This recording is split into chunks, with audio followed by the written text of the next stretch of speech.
בשם השם נעשה ונצליח, שיעור תורה, ברוכים הבאים. We're back on a Wednesday night, Stump the Rabbi, where after a few divrei Torah, Bezrat Hashem, you guys will ask some questions. The Kadosh Baruch Hu, Bezrat Hashem, will give us the answers.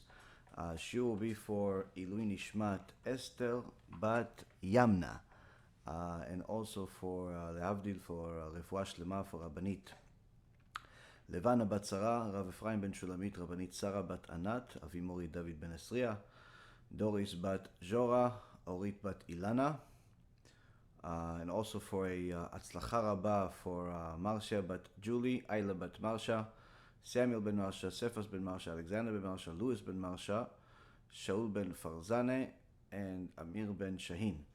הקדוש ברוך הוא יברך את כולם, בכל מכל כל, חיים ארוכים, שלמים, מלאים תורה, מצוות, גמילות חסדים, נחת וברכה, and to all of the righteous Jews and Noahides, and to help everybody do tshuva b'ezrat Hashem. So, Baruch Hashem, we have a Parashat Tetzaveh. Parashat Tetzaveh has a lot of teachings in there that if you delve into the words, as the Mishnah in Avot says, afoch ba ve'afoch ba dekula ba. They delve into it because everything is in it. Now, from the first time that a person looks at Parashat Tetzaveh, they see a lot of really interesting things historically. But anyone that says that the Torah is a history book is an apikolos. It's a heretic. So, of course, the Torah is not supposed to be a history book. It's a book of laws, a book of teachings. Torah means instructions. So what kind of instructions can I take from Parashat Tetzaveh that are going to help me in my life, help you in your life? We're not all Kohanim, and needless to say, we don't have a Bet HaMikdash right now, that even if we were Kohanim, to actually go and serve as Kohanim. Yet the entire parasha, that's obligatory for all of Am Yisrael to learn this week, as part of the halacha, the Shulchan Aruch of Shtay Mikra Echad Targum, that person has to look into the weekly parasha and read it twice, and then commentary once.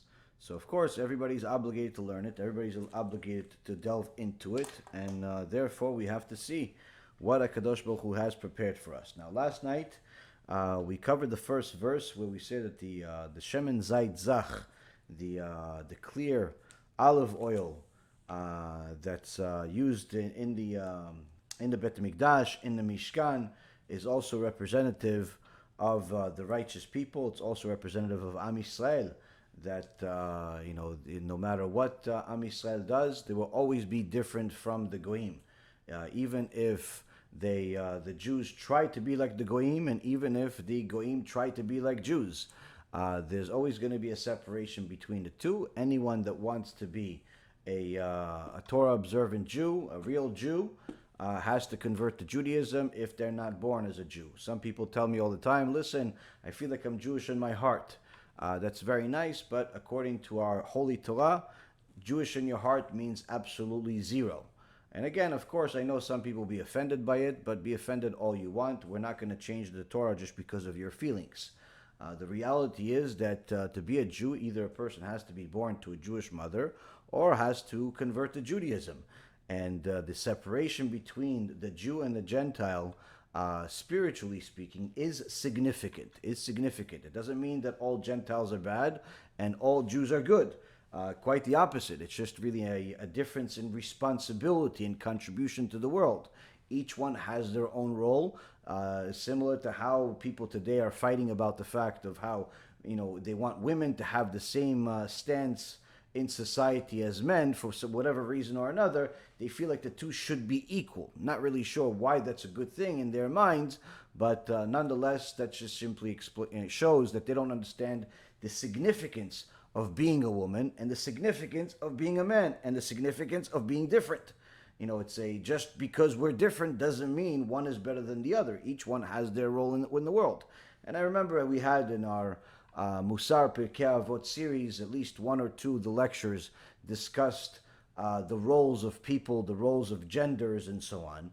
And I highly recommend people watch it. But here we have the shemen zayit zach is a representation of a righteous person, also a representation of Am Yisrael being the shemen, being the oil that's separate from the water, separate from the Gentiles.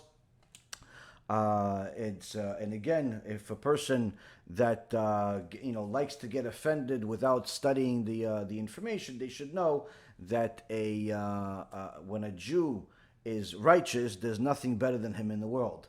But when a Jew is wicked, there's also nothing worse than him in the world. So it's a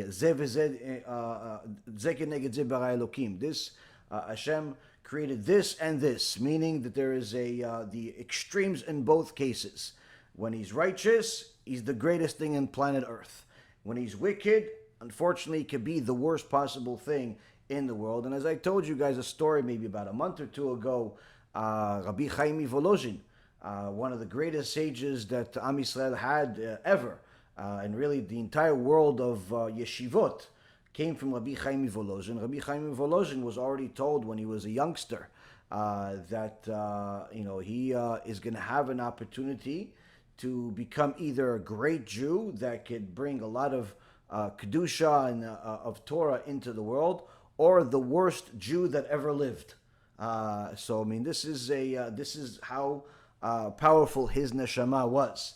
So a person needs to know that some of the things that the Torah says, when a person doesn't study them, they sound offensive. They sound a lot of things that are the opposite of what people like to think is the truth. But that's why we have to delve into it, because everything is in it.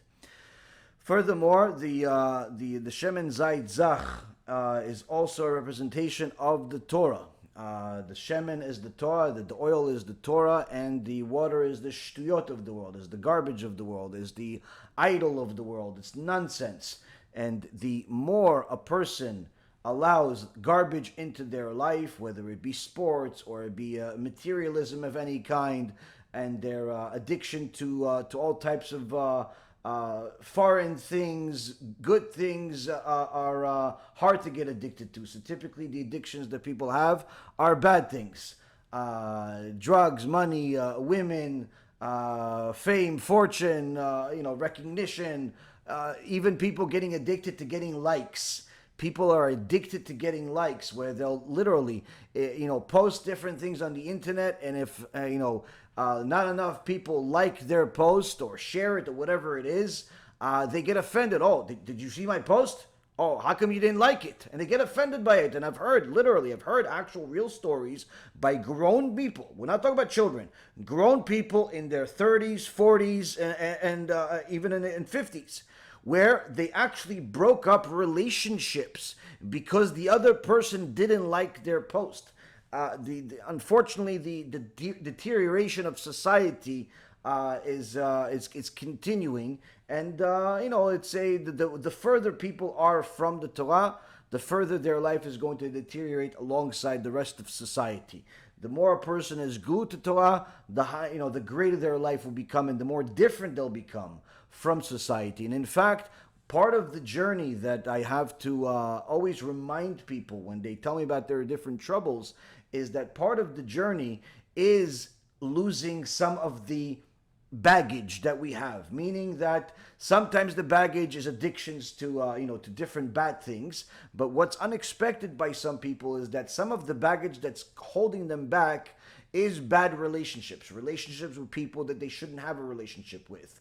Whether it's married women that have relationships with single women. If you're a married woman, there's really no reason in the world for you to have friends that are single.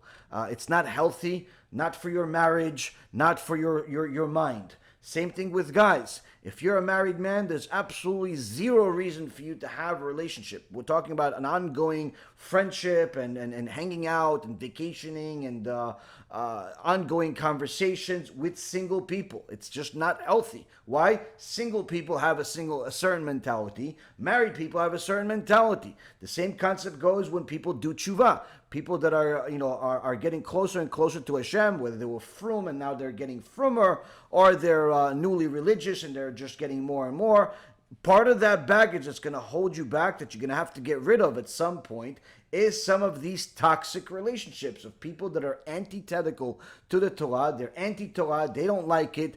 They frown upon it. They make fun of it, or simply they think of it as complete nonsense. Those relationships will have to end at some point. They will have to end at some point, not necessarily because you have to end them, but rather because the closer you get to HaKadosh Baruch Hu, the less you'll have in common with people that are against HaKadosh Baruch Hu. So the same concept goes when when the person is learning Torah, is dedicating themselves to Torah. The more you allow Torah to enter your mind, the more it'll have an impact on your life, both physically and spiritually.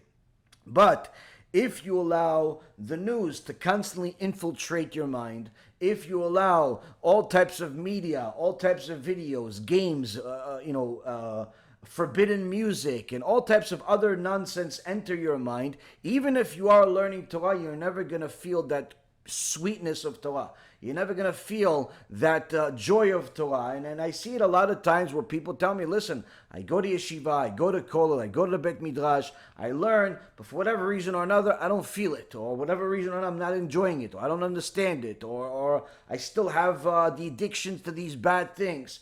The main reason that you have these anxieties and these bad feelings is because you're allowing the news to enter your mind. I mean, people send me all this news, and I always ask myself, how do you have time to decipher all the news just to pick this one particular piece of garbage out? Because it's not like there's one piece of news and that's the only thing you watch. Typically, when somebody shares news, it's typically because they've actually gone through a whole slew of garbage, politicians, all types of things out there in the media, and it's generally speaking, it's all filth and garbage. And again, it's sad that people spend so much of their times, and many times you'll see people that call themselves rabbis spend a lot of time becoming experts in politics, experts in all things that should really not be part of their life. At least not to that extent. A person should have some basic awareness of major dangers and things of that nature, but you don't necessarily need to be the sheep that actually goes and sacrifices himself or herself to go gather this garbage. You could have the assurance that somebody will share it with you if it's important enough. Somebody will share it with you if it's important enough. And many times people have frustrations in their life, anxiety in their life, all types of horrible feelings in their life despite learning Torah. Why? Because they're allowing a lot of water, a lot of garbage into their life, a lot of filthy water into their life. And the less water you allow to enter your mind, the less you're going to be impacted by society, the less you're going to be impacted by the things that really take away that good feeling that you were supposed to have when you learn Torah. So that's in essence the first part of Shemen Zayit Zach. Then we have a interesting part where HaKadosh Baruch Hu, for the first time in the Torah, HaKadosh Baruch Hu does not name Moshe Rabbeinu in a commandment that he gives him, where he says, "Ve'ata akrev elecha et Aaron achicha ve'et banav ito mitoch bnei Yisrael lekahanu li Aaron Nadav v'avihu Elazar v'itamar bnei Aaron." So HaKadosh Baruch Hu says in chapter 28, verse 1, he says, now you, instead of saying to Moshe, now, as it typically says, that Hashem spoke to Moshe and such, rather it says, now you bring near to yourself Aaron your brother, and his sons with him, from among the children of Israel, Aaron, Nadav, Avihu, Elazar, Itamar, the sons of Aaron, to minister to me. Here HaKadosh Baruch Hu is commanding Moshe Rabbeinu to in essence put together the Kohanim, to dress them, to make the special clothes that they have, but he does it in a different fashion than he did with the tabernacle, the Mishkan, where in the Mishkan he commanded Moshe to do it, but in a different fashion. And Chachamim teach us there that the Mishkan was told to Moshe Rabbeinu in order for Moshe Rabbeinu to direct other people to do it. Whereas in this particular case, HaKadosh Baruch Hu wants Moshe Rabbeinu to be involved in the making of these clothes, in the putting everything together. Not by himself. He's obviously, we'll hear later on in the verse, it says, ואתה תדבר אל כל חכמי לב אשר מלטיב רוח חוכמה ועשו את בגדי אהרון לקדשו, that you shall speak to all the wise-hearted people whom I have invested with the spirit of wisdom, and they shall make the vestments of Aaron. So we see here that HaKadosh Baruch Hu is telling Moshe Rabbeinu not only to get involved in it, but also obviously get help. And he's telling him that you are the one that has to pick the people. Why do you have to be the one to pick the people? Why can't he just hire a manager to pick the people? Because the people that Moshe Rabbeinu has to get for this particular project has to be special people. Has to be people that have ruach chokhmah, have the spirit of wisdom. In order to recognize wisdom, we have to have wisdom in the first place. And many times, people like to decide who is smart and who is not. And quite frankly, in order for you to recognize real wisdom, real intellect, you have to have some type of intellect yourself. You have to have some type of wisdom yourself, which are two completely different things. It's important for a person to know that to be the smartest man in the room doesn't necessarily, to be the most successful person doesn't necessarily always require for you to be the smartest man in the room. The true wisdom is for a person to know where they stand, to have enough wisdom to point out who the smartest man in the room is, and actually try to utilize that person and see how they could benefit from learning from such a person. That's actually in the business world. That's the story of the success of some of the most successful people in history. They weren't necessarily always the smartest. They had engineers. They had all types of experts in different fields that were on their team. The guy that the Bill Gates of the world and the Warren Buffett of the world and the all of the other Steve Jobs of the world. These people weren't necessarily the only ones that had skill. Quite frankly, many times there were people on their staff, on their team, that had much more expertise than they did, and they were smart enough to put them on their team. So it's important for a person to know that so long as you want to be the smartest, you're never going to really advance. You have to be as smart as you possibly can, as good as you possibly can, but also recognize that there is going to be somebody better. There is going to be somebody smarter, and the way to grow is by bringing those people on your team. But of course, finding good people is not easy. Finding good people is not easy. Finding smart people is a dime a dozen today. Baruch Hashem, there's a lot of smart people in the world. But to find good people is very, very hard. So HaKadosh Baruch Hu is telling Moshe Rabbeinu that you have to bring yourself closer. You have to make a sacrifice, a krev. You have to bring yourself closer. You make a sacrifice in order to make this happen.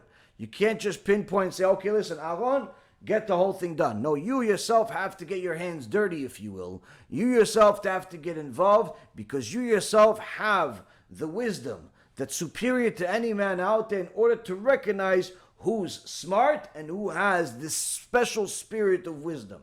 Apparently it wasn't so easy to recognize, so you have to get Moshe Rabbeinu involved in this particular case. But also, aside from that, HaKadosh Baruch Hu wants us to have sometimes ourselves get involved. Sometimes he'll want us to get involved in things that we don't necessarily see why we need to do until we see the benefits from it. Because initially we'll see, oh, this is beneath me. Why should I be the one that cleans the synagogue? I mean, I'm the owner of the synagogue. Why should I clean the synagogue? I'm the president of the synagogue. I'm the president of the yeshiva. I'm the Rosh Yeshiva. Why should I clean it? Well, if you know that Yeshua Benun made himself into Yeshua Benun through his humility. But the humility was not something that was innate, that he was born with. It's something that developed. And one of the ways that Yeshua Benun actually humbled himself on a regular basis was by his servitude of Moshe Rabbeinu and Am Yisrael. And one of the things that he would do is go and clean the place of study, the Bet Midrash that we had in the desert. So you have Yeshua Benun, second to the right hand man of Moshe Rabbeinu is cleaning the synagogue after millions of people are studying Torah. He's cleaning the synagogue.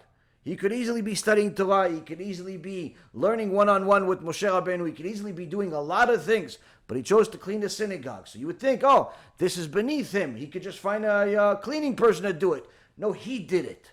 He did it. Why? Because he understood that there is a value in this work, even though society would look at it as this is beneath you. You're the second in command behind Moshe Rabbeinu. How could you be doing it? I'm doing it because HaKadosh Baruch Hu likes it. He wants me to be involved in it because this is one of the things that humbles me, because it reminds me that we're all flesh and blood.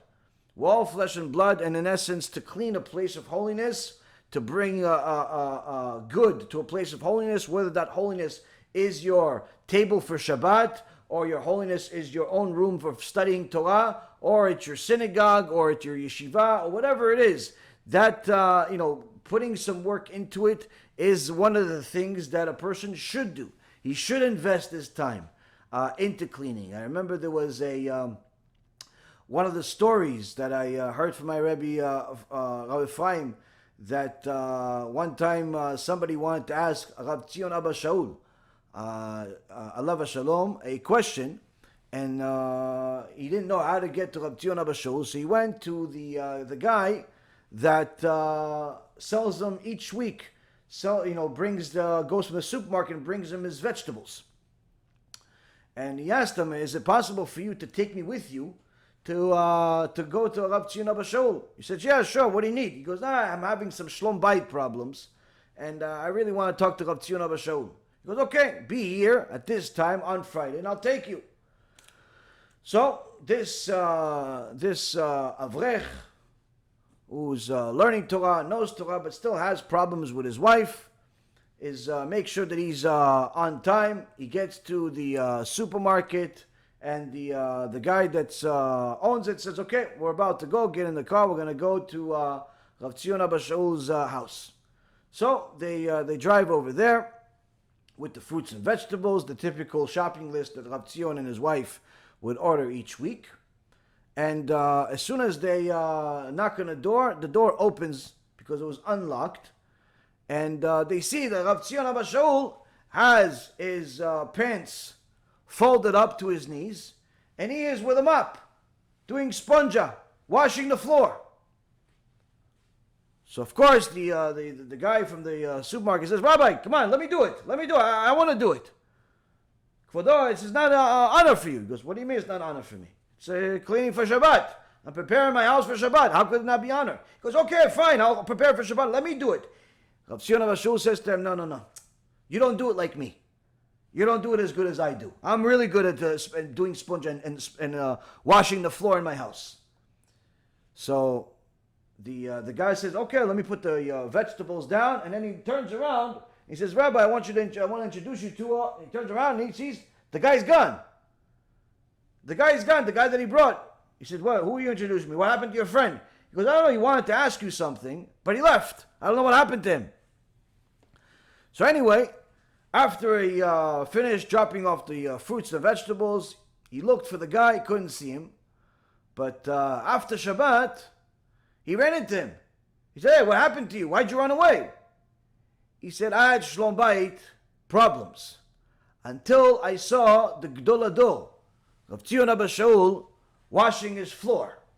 And I realized I don't have shlom bayit problems. I have arrogance. I think that I'm too good to help my wife. And I realized if the Gdol Ador is helping his wife, my problem is not shlom bayit problems. My problem is me. I have to do tshuva."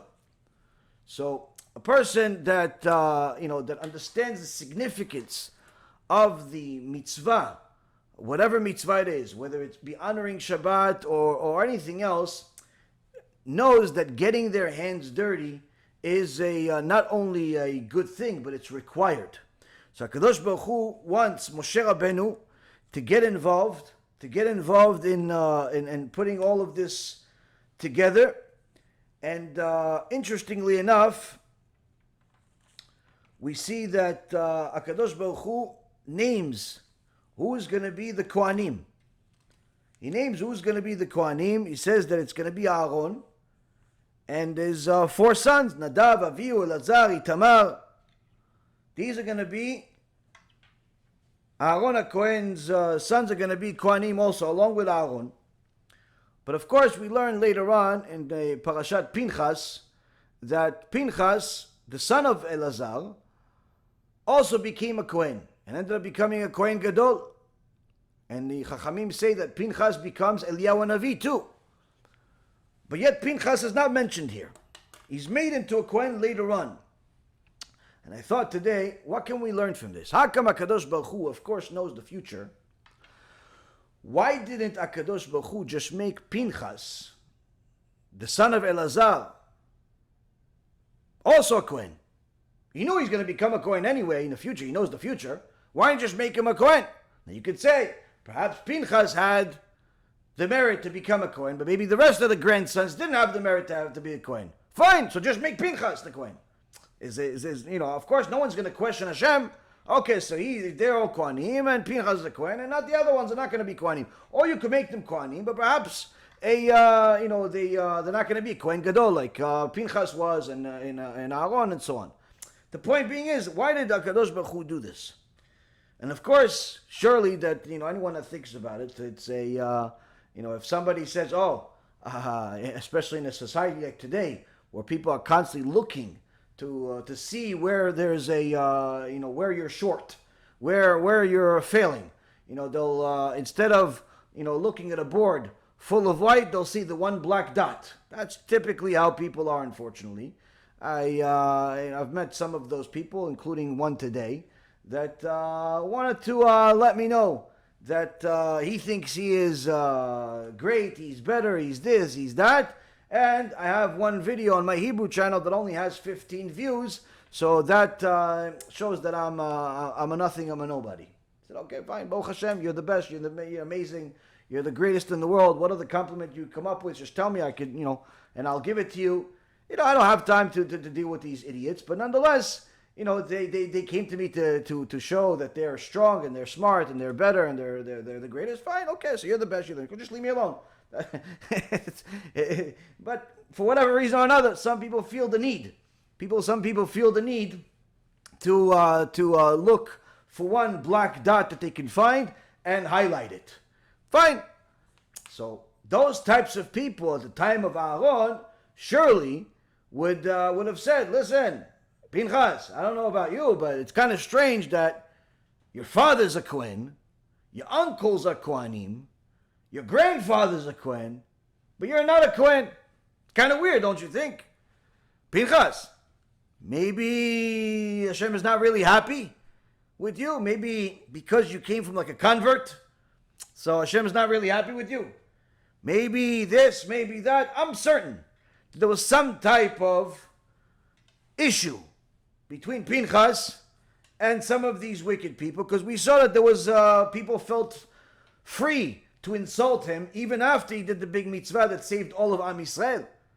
After he did the mitzvah, being a zealous person, killing Zimri and Cosby, people felt free to insult him in public, to say that he's just the son of idolaters because his grandfather used to be an idolater, his grandfather being Yitro, and who does he think he is? So if people already felt comfortable insulting him in public, surely there was already a history of it. So the point is that this could have potentially brought him not being chosen to be a Kohen from the start. Perhaps it could have brought some embarrassment, or it could have brought some insults, or questioning, or doubts. Perhaps. But what do we see HaKadosh Baruch Hu do here? We see that HaKadosh Baruch Hu gives people opportunities to grow. And sometimes an opportunity will look like a disaster at first, will look like a test, will look like something that we have no understanding what it is. My father's a Kohen, my grandfather's a Kohen, why can't I be a Kohen? Even if I'm not going to be a Kohen Gadol, let me just be a Kohen Idiot, a regular Kohen? What's the big deal? Why can't I be a Kohen? This is what a regular person would ask. I don't think Pinchas asked this, but we're asking the question. Why can't Pinchas be the Kohen if HaKadosh Baruch Hu already knows he's going to be a Kohen Gadol later on? Why? Rabotai Yekarim, I thought this, and I believe it's true, because we'll see how Pinchas had an opportunity to complain all he wants like everybody else does. But we don't see a single verse in the Torah where Pinchas is complaining. In fact, quite the opposite. We see that Pinchas is zealous for Hashem no matter what. Despite the difficulties, despite the test, Pinchas is fighting for the honor of Hashem tooth and nail. And HaKadosh Baruch Hu gives him this test of not being a Kohen in order for him to earn his kehuna, to earn his right to be a Kohen, and not only a Kohen Gadol, that will have what's called Briti Shalom, will have the Shekhinah on top of him. And what is our stamp of approval that HaKadosh Baruch Hu gave to make up not only for the difficulty that he went through at that time of test of Cosby and Zimri and putting his life on the line, but even the test that we have today. The test that we have today in the parasha, where he's not chosen to be a Kohen initially. Well, many years after this parasha, Am Yisrael gets to the border. Moshe Rabbeinu died. The new leader is Yeshua Benun. Yeshua Benun, the new leader of Am Yisrael, is ready to come into Eretz Yisrael and is trying to see which is the place to go and attack first, which war to take on first. And he sends spies to Eretz Yisrael. He sends spies to Jethro, to a place full of idolaters, a place full of people that are against Hashem. And he sends Caleb ben Yefuneh, his old buddy that was actually a spy with Yeshua Benun, and the other Meraglim that ended up saying lashon hara against the land and against Hashem also. Yeshua Benun and Caleb ben Yefuneh were only two righteous spies that ended up saying good things about Eretz Yisrael and ended up living to see Eretz Yisrael. Yeshua Benun being the leader and Caleb ben Yefuneh being one of the main generals. So now, second mission of spies, now under the leadership of Yeshua Benun. Yeshua sends Caleb ben Yefuneh and Pinchas ben Elazar ben Aaron HaKohen. And they go into this place pretending to be merchants of pots. Yeshua Benun gives them a lot of pots, so no one suspects them of being Jews, of being people that are looking to see what's going on. And really Pinchas is just trying to find out if these people have heard of the Jews, are scared of the Jews coming. And they come into the market. No one suspects them initially. And then they park in the first house right next to the gate of the city, in an inn under the control of a woman named Rachav. Rachav was a woman that was a prostitute and also a woman that would have other women prostitute under her. And this Rachav knew that there's something different about these two people. She knew they weren't from anywhere around here, but she didn't say anything. But of course, as soon as these two people came in, a couple of people noticed there's something different about them, started talking, and word got around that the Jews are coming, and they sent spies. The leaders started looking for them. The word spread around who, what, when, and how. Rachav heard this, ran into the house, and confronted Caleb and Pinchas and told them, listen, I know that you're Jews, and I want to help you hide because they found out that you guys came in to the city and they're going to try to kill you.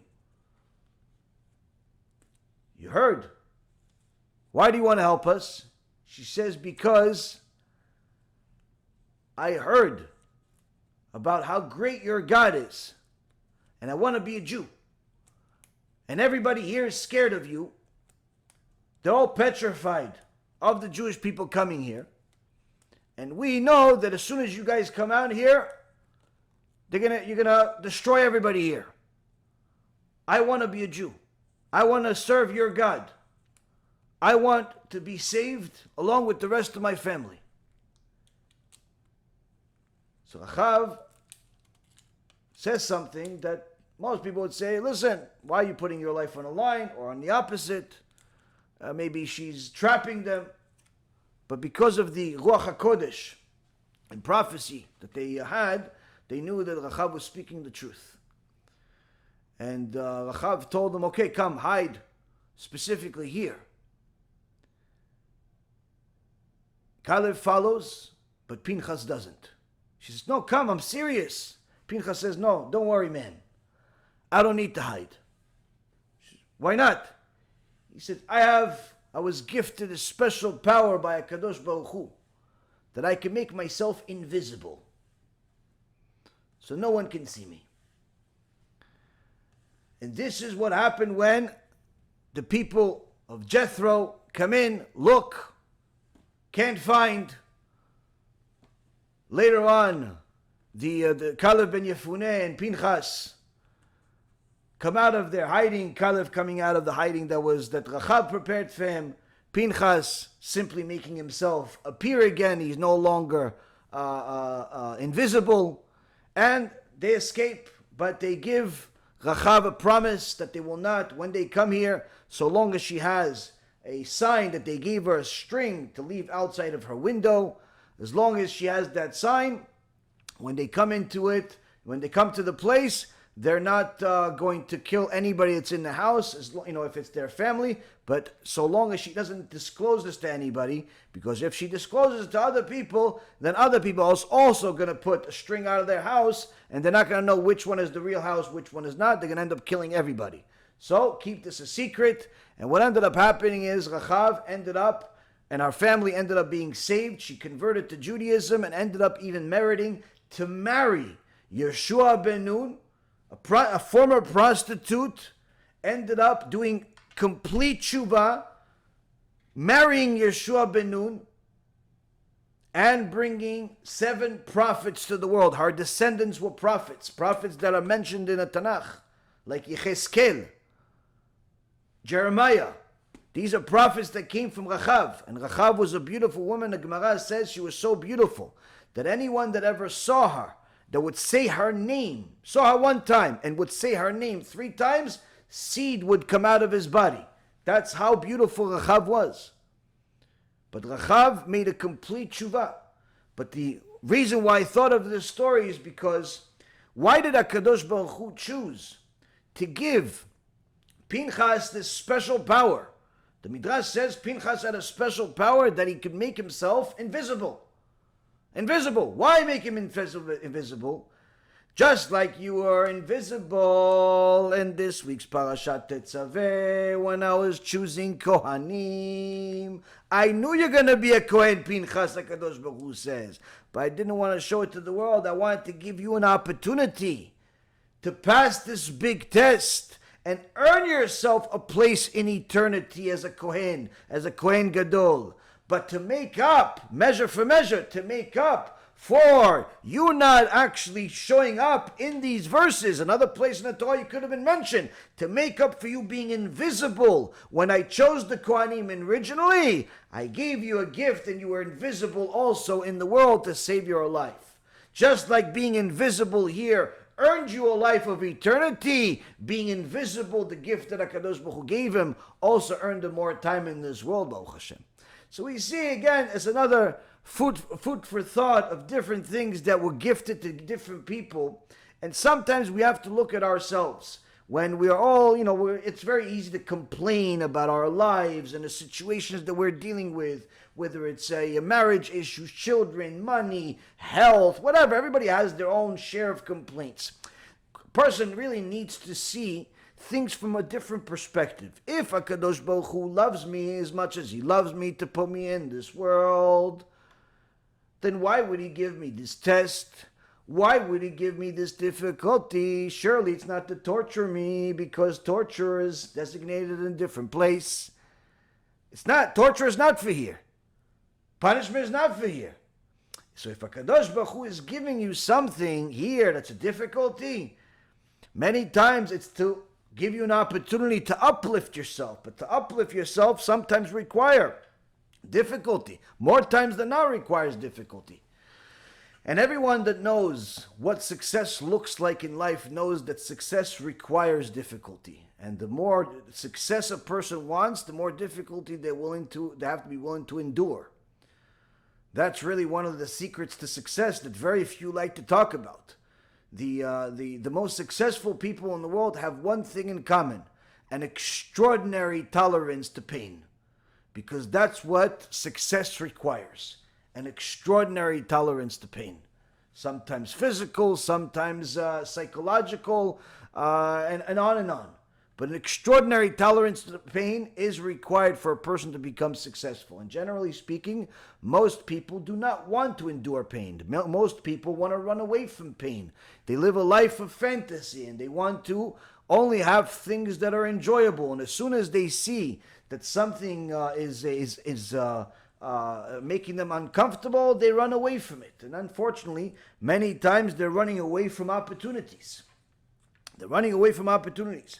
Another interesting thing that we saw in this week's parasha is when they're talking about the garments that were made for the Kohen Gadol, the different interesting things that were made, the breastplate, the ephod, the me'il, which is the robe, the tunic, all of these different interesting things that were made, eight specific clothing that were made for the Kohen Gadol, where he had to wear these 8 pieces of clothing, where if he had one that was missing, or added one, or something was wrong with one, it would be a heavenly death penalty. So it was very, very serious matter of segula, mystical nature, that for the Kohen Gadol to wear these specific 8 pieces of clothing, and thereby it required specific people to make them. We see that the mitzvah of shatnez, where you're not allowed to wear woolen linen, is something that is put on the side when it involves the prohibition to wear woolen linen is put on the side if it's a matter of mitzvah. One of the places that we learn it from is this week's parasha, where the clothing of the Kohen wore woolen linen combined. And from there we learn that the tzitzit katan, the talit katan that a person wears, there's a woolen linen, talit gadol, woolen linen, and it's 100% fine because it's a matter of mitzvah. But if a person has shatnez, woolen linen, in his jacket, and you know it, you actually have to take it off of him. You have to take off the jacket off him. Why? Because every single second he's wearing that jacket with shatnez in it is a sin. It's a sin from the Torah. Now, another thing we see is that the stones that were used in the ephod, the stones that were used in the choshen, had engraving on it the names of the shvatim. But the Torah says that is the type of engraving that it was like an engraving, where it's tiftach et shtei ha'avanim, that you would actually have to the writing that would go onto these stones, these special stones that were on the Kohen Gadol's choshen or the ephod, were like an engraving, meaning the look of it was like an engraving, but it wasn't an engraving. It was an opening. Meaning that an engraving, when you engrave something, what you're doing is you have a stone, or whatever it is that you're engraving, and you're removing material from it in order to make whatever shape you want, whether it be a letter or or a picture or whatever it is. But HaKadosh Baruch Hu did not want to minimize these stones to make them lesser. He wanted them to stay complete. How do you engrave something, a message, a name onto it while keeping them complete?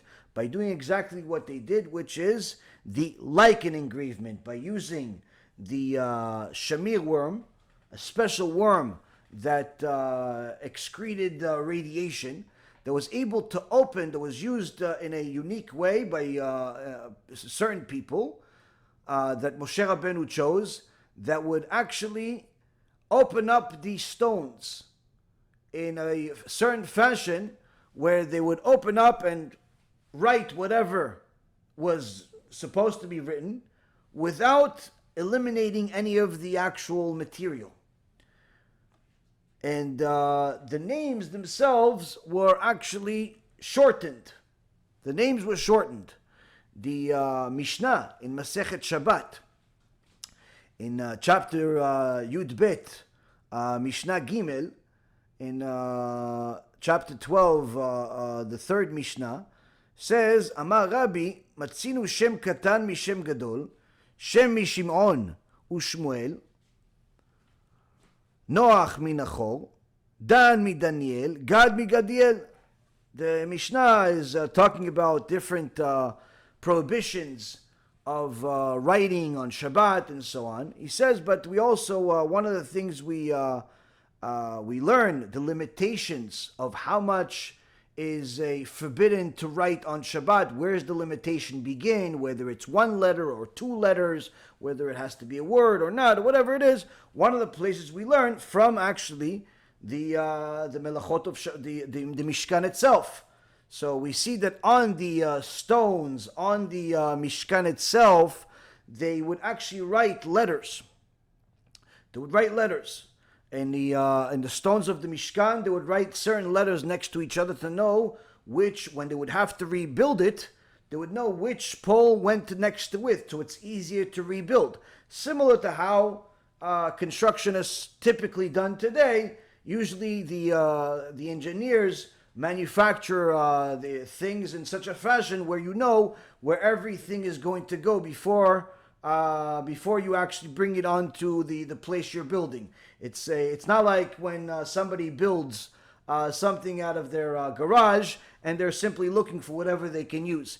Typically, all of the pieces are similar to like a Lego or the like, where you know this belongs here and nowhere else. So of course they learned this from the Torah. The Mishkan, they would write specific letters on different poles, different walls, where when they would have to rebuild it, because they had to move multiple times throughout the 40 years, they would be able to rebuild it quickly and efficiently and exactly the same way as it was in the past. But also, these shortenings of letters and so on was done on the actual choshen. We see that in the Torah itself, the Chachamim say that there are certain names that were written that were actually shorter versions of a full name, such as when the name Shem, one of the sons of Noach, really was a short for Shimon or Shmuel. The name Noach came from Nachor. The name Dan came from Daniel, and Gad came from Gadiel. So the Torah tells us that the names have been shortened, and some of these things were actually on the Choshen itself. And the engravement was like an engravement in such a fashion that it would not lessen the stone. One of the other things that we see about this Choshen and this ephod is that Kadosh Baruch Hu tells Moshe Rabbeinu to make sure to have the names of the 12 tribes written on both the 2 ephod stones and the 12 stones on the Choshen. So in one case you'll have 6 and 6. In another case you have 1 on each one. The Gemara in Masechet Sotah says that when Yosef HaTzadik was tempted to sin with the wife of Potiphar. In the last minute, an image of his father was shown to him. His father Yaakov told him, if you sin now, you should know, before you do it, the one day Am Yisrael is going to be given the Torah, and there's going to be a Kohen Gadol that's going to wear the choshen. And on that choshen is going to be a name of each one of the tribes. If you sin now, your name will never be on that choshen. Instead of there being 12 tribes, there'll be 11. And that was one of the things that gave Yosef HaTzadik the power to overcome the immorality lust that was there. Now, interestingly, the pasuk here always confused me, where it says that HaKadosh Baruch Hu tells Moshe that Aaron should carry the ונשא אהרון את שמותם לפני אדוני על שתי כתפיו לזיכרון, that on the ephod, which is the one where you have, it's the robe or jacket, whatever you want to call it, that was connected to the choshen that was on top of it, and really connected to everything else. But the ephod itself had 2 stones on the shoulders, and each one of the stones had the names of 6 of the tribes. So when HaKadosh Baruch Hu commands us to put this together, he tells Moshe Rabbeinu that Aaron should carry their names, meaning the 12 tribes, before Hashem on both of his shoulders as a remembrance. As a remembrance. What remembrance of what? What, Aaron has to remember something? How is he going to remember? By having something on his shoulder. So Rashi confused me even more. Rashi on the pasuk says that when the Kohen Gadol, starting with Aaron HaKohen, and then later on Elazar and so on, the Kohen Gadol wore the ephod, it served as a special reminder where the names of the tribes that were engraved on these stones were so that God will see them and remember the righteousness of Am Yisrael. So the remembrance here, lezikaron, is for Hashem to remember. So initially I was confused of what is the Kohen Gadol going to remember by having these 2 stones on his head. The Torah doesn't say. Torah doesn't say what is going to be a remembrance. Remembrance of what? Of the mitzvah, you're already wearing it. How's it a remembrance? If you told me to have an alarm clock to tell me to put this on or something, or some type of system to remember to put this one on too, okay, but no, this is saying after you're wearing it, this ephod, it's going to serve as a tool for zikaron. This is going to be something for remembrance. So initially I thought, it's a remembrance for Aaron, but no, you look at Rashi, and Rashi says, no, it's not a remembrance for Aaron, it's a remembrance for Hashem. So then it's even more confusing. What do you mean a remembrance for Hashem? Hashem needs something to something to remind him of anything? Hashem knows everything. So b'siyata d'shmaya, today, in your merit, I had a chidush. A chidush that I believe is emet, and at the very least, a step in the better direction. Better direction than thinking that Aaron needs to remember anything, because it's the opposite of what Rashi says. So it disagrees with Rashi. And needless to say, we don't understand what Rashi means until we realize that Rashi knows what he's talking about. And God is using these stones as a remembrance of the righteousness of Am Yisrael. Why would these 2 stones serve as a remembrance of the righteousness of Israel? Because if we fast forward to Parashat Kitavo in the book of Deuteronomy, Sefer Dvarim, in chapter 27, we have the scariest parasha in the entire Torah, full of curses, 98 curses in the Torah. In this parasha, threatening Am Yisrael outright. If they're going to go against Hashem, of all the punishments that would happen to them, Hashem Yishmor. And this was not just something that was written in verses, but rather it was a procedure. Where in this chapter 27, Moshe Rabbeinu is commanded by HaKadosh Baruch Hu to do this procedure. Where Moshe tells the tribes, the leaders of the 12 tribes, 6 of you will go on Mountain Grizim. 6 of you will go on Mountain Eval. And you're going to announce certain things, and you're going to announce certain things. And the rest of us are going to say Amen. Cursed is the man who will make a graven molten image, an abomination of Hashem, a craftsman's handiwork, and place them in secret. And the entire people shall speak up and say Amen. Cursed is the person who degrades his father and mother. Everyone says Amen. Cursed is this, cursed is that, cursed are the people that get in the way of a Torah, take bribes, all types of immorality. This was an official reacceptance of the Torah with all of the consequences that come with it. And when we took the Torah in this place, in Mount Grizim and Mount Eval, where the 6 tribes were on one mountain, 6 tribes were on another mountain, it was similar to the shoulders that had the 2 stones of the Kohen Gadol. 6 tribes on one side and 6 tribes on one side. And when we said this is the consequence, and everyone was aware of the consequence, they said Amen. Yes, person's an idol worshiper is cursed. Amen. Death penalty. Amen. Someone that brings missionaries to synagogues, death penalty, heavenly death penalty right now. Amen. Person that desecrates the Torah, heavenly death penalty. Amen. Everybody accepts all these consequences.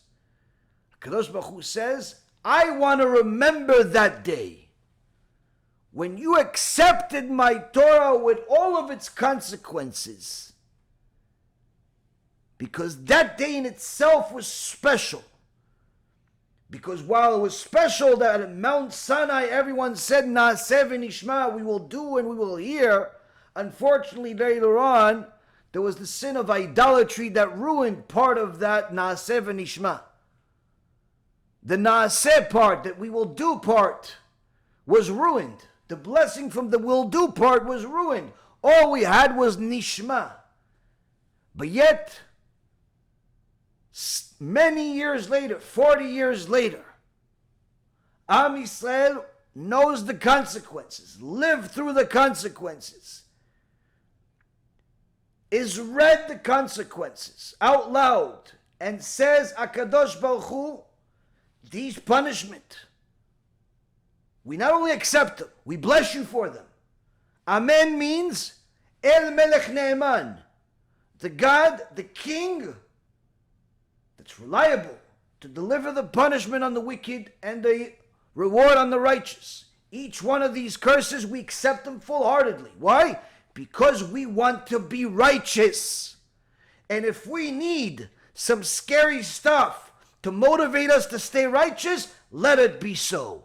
HaKadosh Baruch Hu says, that's the nation that I want. I want to remember that day, because that's when you were extremely righteous. So those stones that the Kohen Gadol has on the 2 sides remind me of that day, if you will, where the tribes were on 2 mountains saying these are the consequences and we accept them because we want to be righteous, which agrees with what Rashi says, that the stones remind them of Am Yisrael's righteousness. How could 2 pieces of stone remind Hashem of Am Yisrael's righteousness? This is one example. Surely there are other Chachamim much greater than I can ever be from yesteryear that have come up with much more clever explanations, but this is B'siyata Dishmaya, what was gifted to me today in your merit.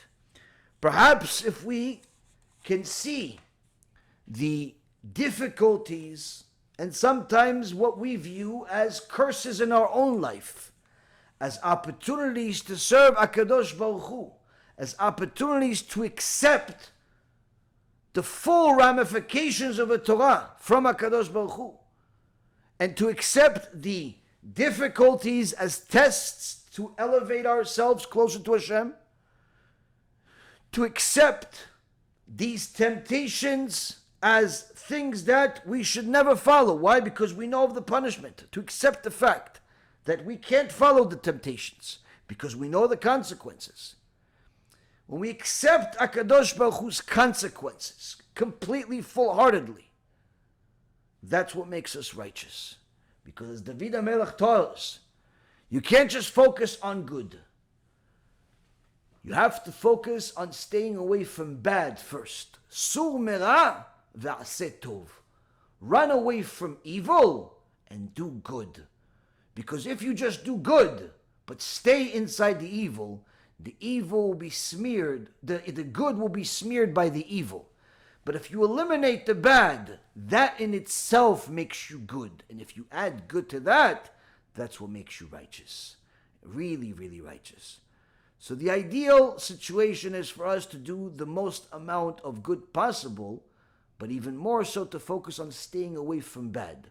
Staying away from bad, staying away from sins requires us to accept the heavy hand that HaKadosh Baruch Hu put on top of us and threatening us outright. That if we do bad, there are going to be certain consequences. HaKadosh Baruch Hu himself remembers the day we accepted it and says, that's the way I want to remember you always. When I see the Kohen Gadol on Yom Kippur, I want to remember when you accepted the ramifications. Why? Because when you accepted the ramifications, you meant it.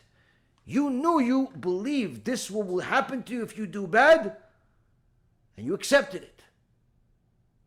In order to inspire your hearts to stay good. When does somebody go towards the bad direction? When that inspiration has died out, has not been reignited for a while, and therefore died out. So much so that even generations have passed and his children or descendants do not even know that there are consequences for going against Hashem. And they simply look at life as, oh, this is tough, this is tough. Everyone has a tough life. No, Habibi. Everyone has tests. Everyone has tests. You have to ask yourself, why did the God that created the world give you your test and somebody else different tests? Why didn't he give you his test? Why didn't he give you her test? He gave you your test for a specific reason. If you see your test as opportunities to serve Hashem higher, you're going to go in the right direction. If you see the difficulties that you have as Hashem trying to get your attention in order to help you avoid getting the ultimate punishment that's waiting for the sinners, then you'll be in the right direction. But if you simply ignore everything and just say, life is tough for everybody, I'll just do my best type of mentality, it won't work. It won't work. You won't be a good person, not good in the sense of server of Hashem, and not good in general.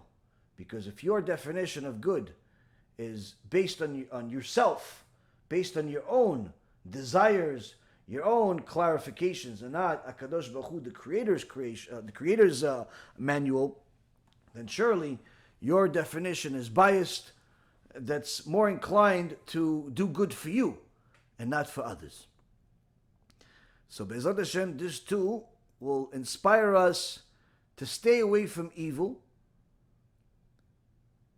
do good, and always be remembered by HaKadosh Baruch Hu as the best version of ourselves, when we at least intended to do everything as best as we possibly can and according to His instructions. So if there is a time that we fall, we ask Hashem for mercy, because we really tried our best, we fell, and we're going to come back. We're going to do tshuva. We're going to do tshuva. We're going to try again. We messed up. But Hashem, when I originally planned it, I didn't plan on failing. So I'm not planning on continuing failing. I'm going to do tshuva. And if we continue doing tshuva every single day for something, eventually that memory of us being good will become a reality of us being good. And that's the goal. With that being said, I'll have a drink. You guys can ask some questions.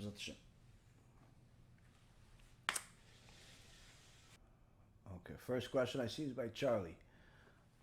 Is it only lashon hara when it's a righteous Jew you're talking about? Is it okay to talk about Gentiles and secular Jews as long as it's not slander? To say lashon hara about righteous Jews is forbidden. To say lashon hara about Gentiles, there is no deen of lashon hara against Gentiles, meaning you're allowed to say whatever you want.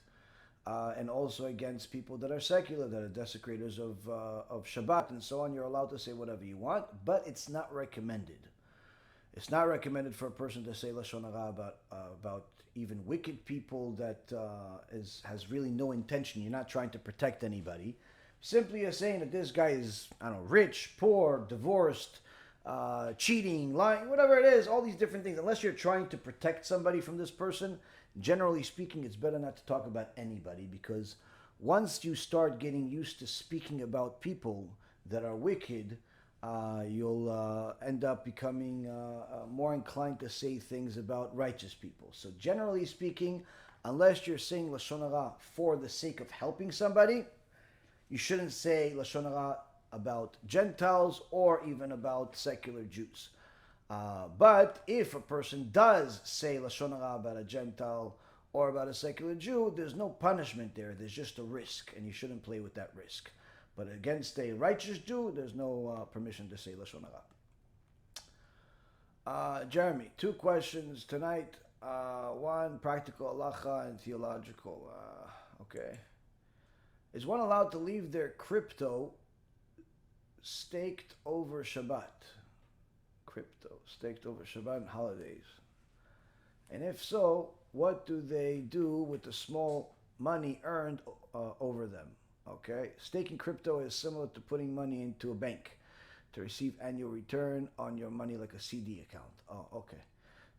So yes, you're allowed to do it because you're not actively doing anything to make it go up or down or do anything. It's just like you said, like putting a money in a money market or investing into a stock or investing into a business. All of these different things, you can do it as long as you do it before Shabbat and you're not doing any activity on Shabbat yourself. It's not your responsibility what happens to them on Shabbat. So it's perfectly allowed, because if somebody would have to eliminate any type of appreciation or depreciation, for their investments, then before Shabbat, then it would be impossible for anybody to invest in anything, because everybody would have to sell their real estate, their stock portfolio, their business, their everything before every Shabbat. So there's no problem in having ownership in all of these different things and having them earn some type of interest or appreciate or chas v'shalom go down in value. That is not due to your actions. That's not due to your actions.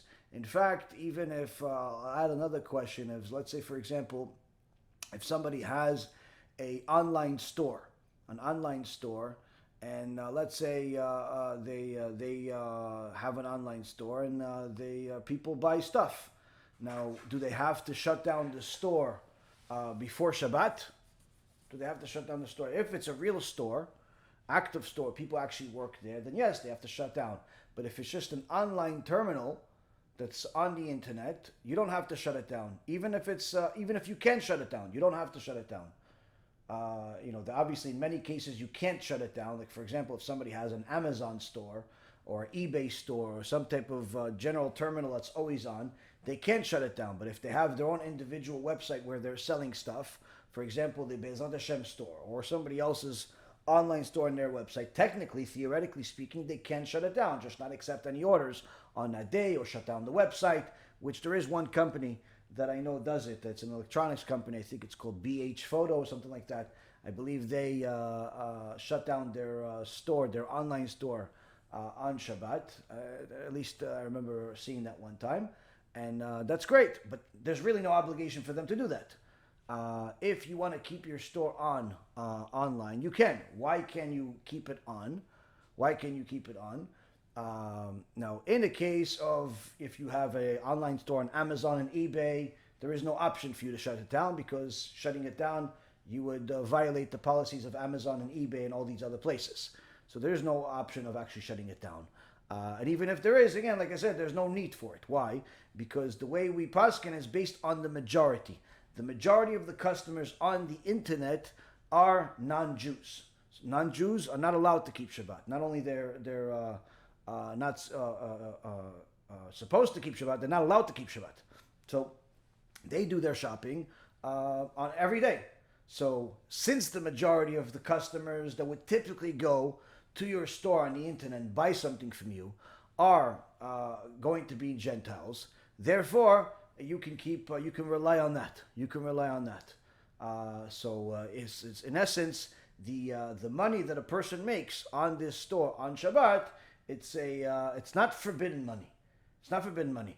But again, he shouldn't be open just on Shabbat. Obviously, that's not allowed. We're talking about if he's open the whole week and 24 hours a day, 7 days a week. If it's an online store, he's actually allowed to keep it on. He doesn't have to shut it down. And the vast majority of businesses are kept on online because of this permission. And it's not a leniency. It's just a reality, because we rely on the majority. We rely on the majority.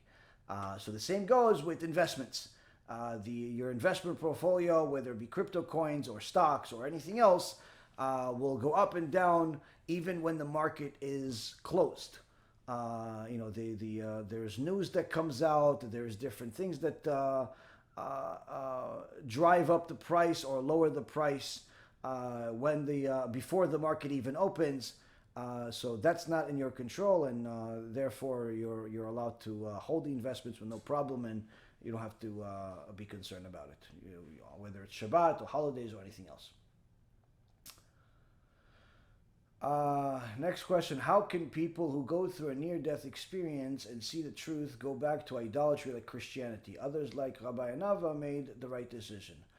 Well, listen, not everybody has the merit to see the truth, and sometimes even if a person sees the truth, they don't necessarily follow it. How could that be? A few reasons. One, there's actually a documented story of a government member, I believe is a government member in an Israeli government, who actually had a near-death experience, and he saw all the scary stuff. He saw that they're judging him and that he'll go to Gehenom and so on. And he told the story. He told everybody that he saw everything. It's true, but he still remained a secular anti-Torah person. Why? Simple. He's addicted to the sins. He's addicted to the sins, addicted to immorality, addicted to all the things that are against Hashem, and simply did not want to, go through what he, viewed as the pain of becoming righteous. This is similar to somebody that has friends and family that have died from cancer, but continues to do the things, whether it be eating or smoking or whatever it is that they do, knowing that this is gonna, this could potentially cause them death or all types of hardship. They continue eating, a certain way, or inhaling certain things, or just simply consuming things that they know are bad for them. But they're addicted to it, and therefore, despite the knowledge of a potential reality, their addiction to something makes them, stay in the same wrong path. So it's not necessarily such a mystery. This is a lot of people know that there are things that are wrong for them, know the things that are bad for them, they still do it. People know that adultery is bad, but they still commit adultery. Over 80% of Western society, get divorced. Many times those divorces are due to adultery. And many times the adultery is not because they hate their wife or they hate their husband, but they figure that, they have a physical desire. And the physical desire they have is for somebody that's not their spouse. And in fact, sometimes the reason why they have the physical desire is because this person is not their spouse. And they know that if their spouse finds out, they'll get hurt. It can ruin their marriage. Most likely it will ruin their marriage. It's possible that even if it doesn't ruin their marriage in the sense that they won't get divorced, it'll lead their spouse to cheat on them in return. Or it'll just make them more inclined to continue cheating. And in so many words, they know that adultery is bad. Everybody in society knows that adultery is bad, yet everybody that commits adultery knows this and does it anyway. Why? Because their desire is stronger than their willpower. Their desire is stronger than their willpower. The people that have near-death experiences and go back to Christianity, sometimes it's because the sins that they've made before they had a near-death experience did not create anything good, and therefore many times the people that they or the things that they see in the real world, if you will, are not real. Meaning that when a person makes sins, they create demons. And those demons have the permission to torture a person in different ways. One of the ways that these demons torture people is by manipulating their reality. Sometimes manipulating their reality by turning on and off things in their house or in their work, or making all types of strange things move. Sometimes it's coming to them in a dream as somebody that is of utmost importance, whether it's a sage or whatever it is, and misguiding them, telling them to do the things that are the opposite of what they're supposed to do. So yes, they have the permission to do this, and this is actually mentioned in the Torah that HaKadosh Baruch Hu will send us different false prophets, will send us different tests to see if we love Him. Meaning that the instructions in the Torah will never change. Therefore, anyone that's seeking the truth will find the truth in the Torah. And the people that are misled into idolatry, misled into secularism, misled into promiscuity, misled into all types of things, they're misled by their own actions. Because had they actually followed what the real instructions say, they would have never been there in the first place. And even if they didn't follow it until then, but they follow it now, they would never be there in the first place. So of course, HaKadosh Baruch Hu will give each person their own test that they can handle and their own opportunity to realign themselves in the better direction. But sometimes the people don't want to see the truth because the lie is much more convenient or looks more delicious, at least short term. So this is something that happens to many people, unfortunately. Sometimes it's near-death experience. Sometimes it's other things. And sometimes, Baruch Hashem, certain people see the truth and they run to it. Many people got sick, but not everybody did tshuva because of it. Many people had trauma, but not everybody changed their life for the better. Many people died and came back to life, but not everybody became a rabbi and someone that learns Torah all day. So a lot of people go through agony and pain and so on, but not necessarily everybody changes their life for the good as a result of it. Just like a lot of people get divorced because they did something bad, but that doesn't necessarily make them change themselves and become a better husband or better wife the next time they get married. Hence the reason why there are certain people that get married 5, 6, 7, 8 times. Literally, there are people that go through marriages like people go through wardrobes throughout their life as they age and they change sizes. There's certain people that go through marriages on a weekly basis. They don't call them marriages; they call it, relationships. But they go through marriages every day, every week, every month, and they don't think anything of it. Some people actually go through the whole formal process of having a wedding, wasting a bunch of money, feeding a bunch of strangers, pretending like they're happy, pretending like this is the one, and just to get divorced shortly later, and in order to look for another one, and the second, and the third, and the fourth, and the fifth, and the sixth marriage, and they still don't get the point. they still don't get the point, and they still try to get married again. You just got divorced. Why are you getting married? You got divorced third, fourth, fifth time. Why are you getting married again? No, I already know how to get divorced, so I figured now I know how to get married. And people get married, and they don't realize that they are the problem. They are the problem. If you got divorced 5 times, you're the problem. You're the problem. It's not everybody else. You're the problem. But of course, everybody's going to say everybody else is the problem. Everybody's going to do that. So again, just because someone has gotten bad results, it doesn't necessarily automatically make them change.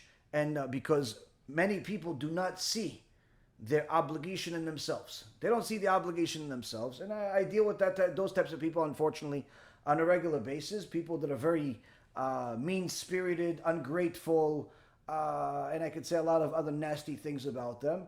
But yet, when they need something, they'll call you and they'll expect you to jump through hoops for them. Had that happen a couple of days ago. A person that's showed a very, very high level of ungratefulness to me, trying to help them for many years, and with above and beyond, put it that way. This person already showed their ungratefulness about 1.5 years ago. And whatever, they went their way, I went my way, and I never expressed my disappointment with them. I think being silent was enough. But of course, as soon as something happened in their life and they needed help, oh, please, Rabbi, need your help? Okay, fine, listen, here's the information. Oh, no, but can you do this? No, I can't do this. This is what I can do because this is what I do for everybody else. I'm not going to treat you different than everybody else. You want me to treat you different than everybody else, even though you did what nobody else did to me in my entire life. So you mistreated me where nobody else mistreated me like you.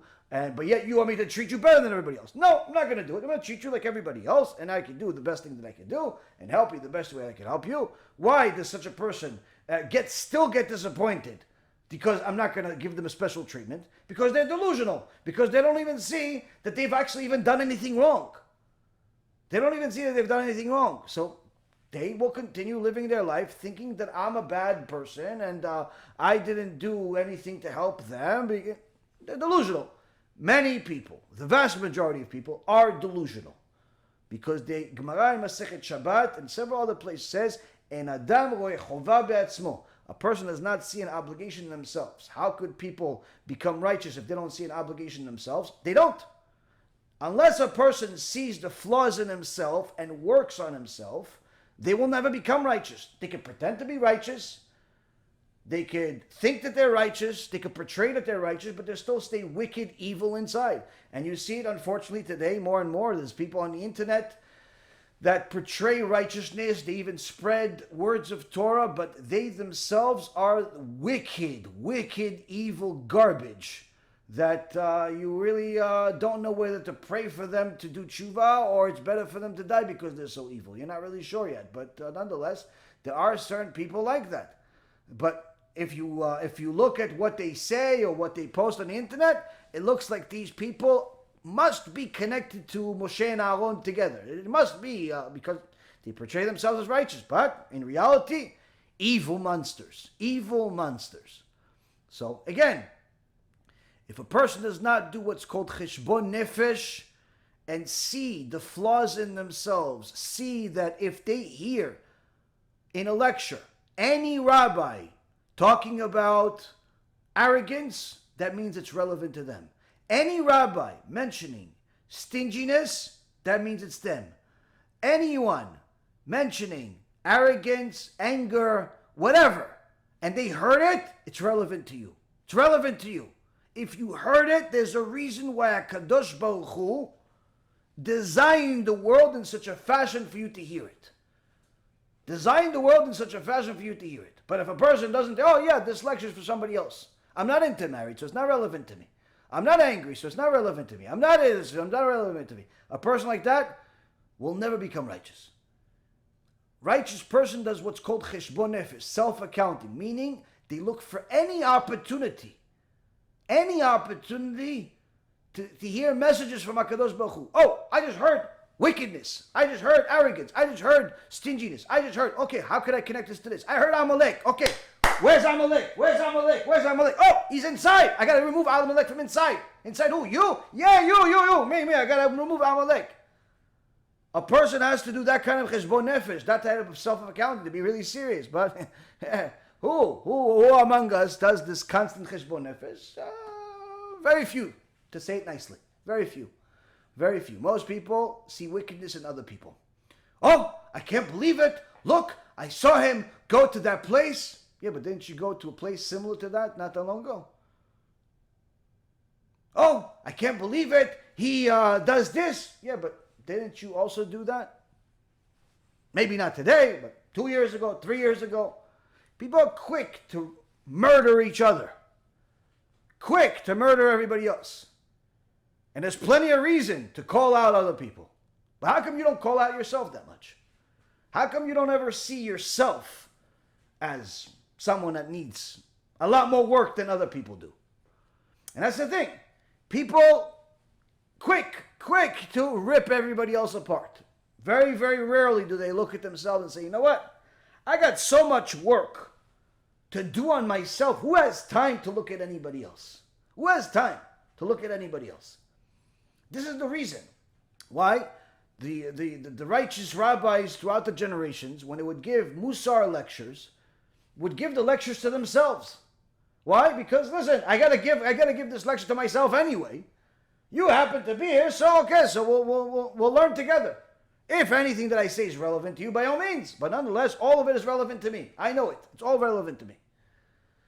And that's the way a person needs to look at it. But if a person is constantly focusing on somebody else's field, somebody else's life, somebody else's moves, then they are delusional.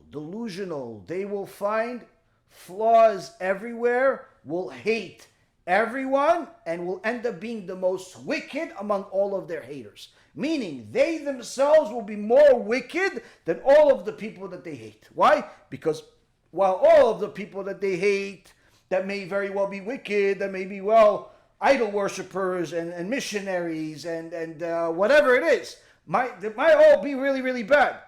At the very least, those people, you could see what they are.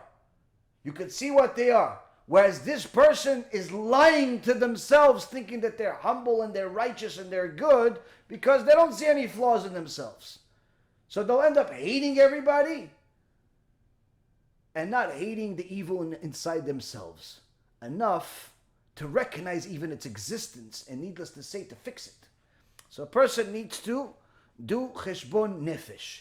If they do cheshbon nefesh, they can recognize messages from HaKadosh Baruch Hu just like a prophet. Just like a prophet recognizes the real prophecy versus false prophecy. But if a person lies to themselves, they won't even recognize Mount Sinai and Moses on top of it if who's in front of them. So it's all about what a person wants his eyes to see or to delude himself. B'ezrat Hashem, we stop deluding ourselves. Nikolai, I heard in a shiur last night, being mainstream isn't good. Isn't being mainstream from the Gdolim and the students in the Jewish world? Are the big yeshivas in Lakewood, New York, etc. mainstream? I don't understand so well. No, mainstream today is not considered dat Torah. Mainstream is a word that the modern Orthodox world uses, where it's in essence something that is acceptable by all, loved by all. You can go everywhere. You can speak at Chabad. You could speak at your modern Orthodox. You could, be friends with Reform. You're everywhere. You're just like, you blend like a chameleon. You blend everywhere. That is not dat Torah. In fact, the Gemara speaks specifically against it.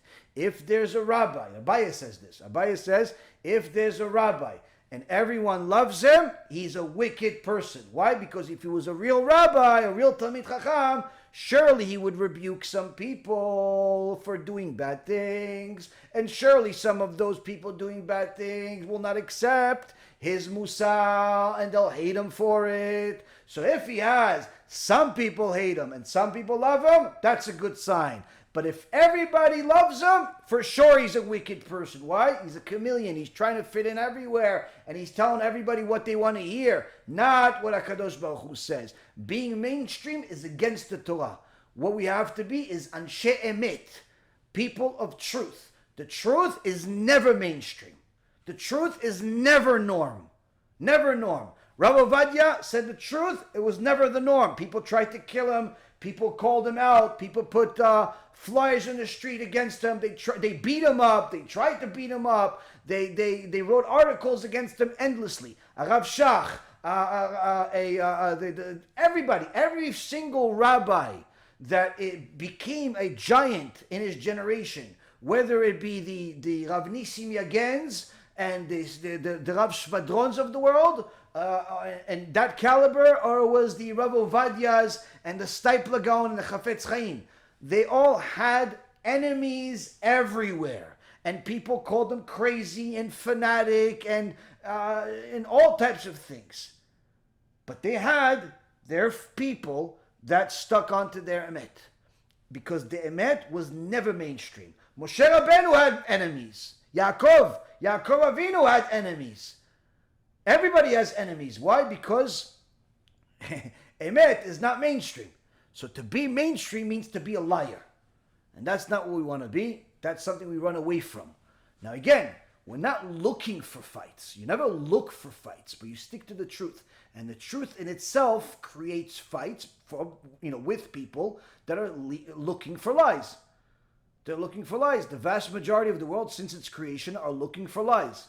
They're looking for lies to justify their misbehavior.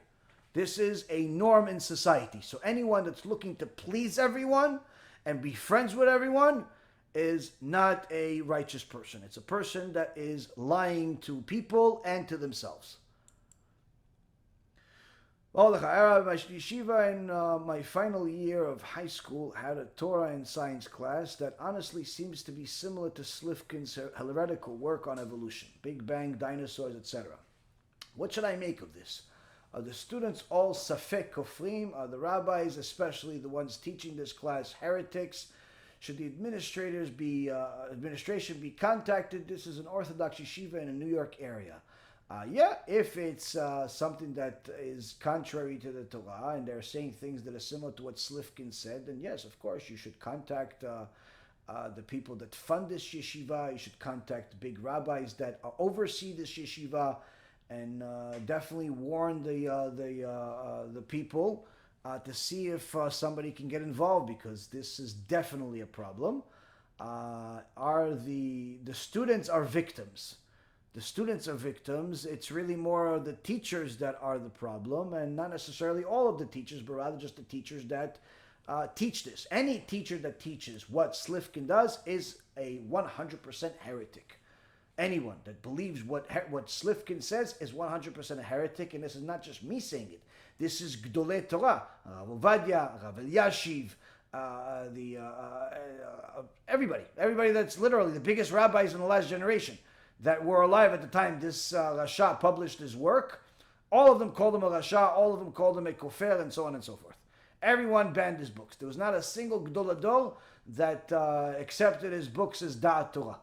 Now, of course, he portrays himself as a victim, and he's really thinks that he's in line with the Rambam, but there's nothing further from the truth in that.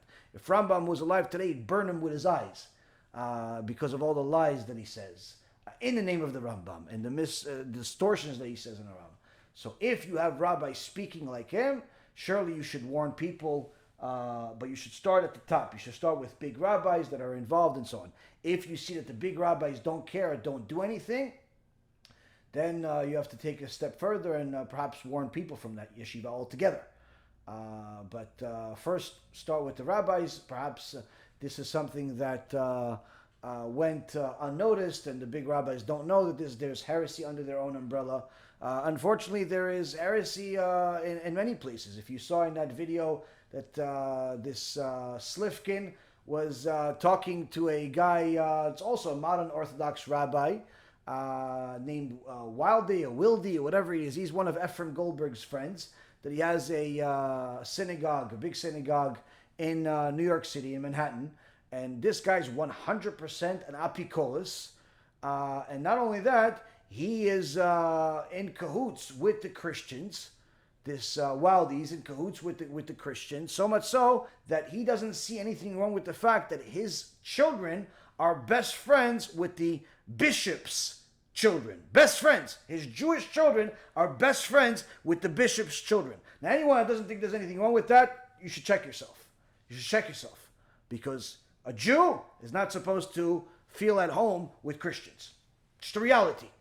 There's a Gemara in Masechet Avodah Zarah. It says that Jews and idolaters are not allowed to have meals together, lest you feel too comfortable with each other and not see a difference among each other, and say it's okay for his kids to marry your kids, Hashem Yishmo. Even having meals, the sages forbid. Meals. Jews and Christians forbidden to have meals together. Why? Because they don't want you to feel like there's nothing different between the two of you, because there is. You're a Jew and they're an idol worshiper. But these so-called rabbis that are friends with Ephraim Goldberg, what do? They not only invite these Christian pastors and bishops to their house for Shabbat and for holidays, but their kids become best friends. And they're proud of this. Now, anyone that doesn't see something wrong with this, there's something wrong with them. So again, these very same people are leading communities. So they obviously are wicked people that are addicted to their own desires, and their keilah, their community, are victims. Some of them are just as wicked as them. Some of them are simply victims of an unfortunate circumstance that they have to get themselves out of. But the point being is that if somebody's in one of those keilot and they know the truth, they have an obligation to speak out against them and do everything in their power to stop these heretics from ever speaking another word. But of course, the heretics are unfortunately a very dominant force in this generation, just as was prophesied to be in the Gemara and in other Sfarim.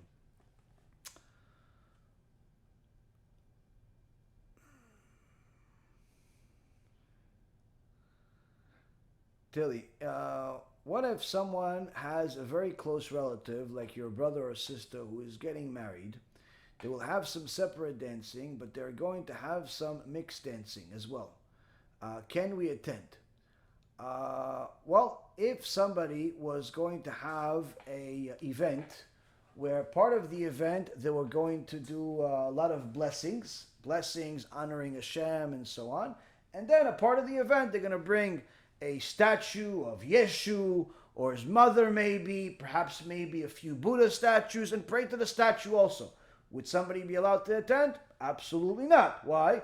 Because the good that they do, it does not allow the bad that they do. And the Sefer Hasidim 800 years ago says events, parties, weddings that have mixed dancings create an endless amount of demons. Each one of those sins is considered Gilui Arayot. When a man dances with a woman, even if it's his own wife, in public, it's considered Gilui Arayot, and it creates demons. And all of the people that attend that wedding, whether it be someone that danced themselves or someone that sat in the hall and didn't dance, they all are taking those demons with them home, and those demons don't leave until the person does tshuva.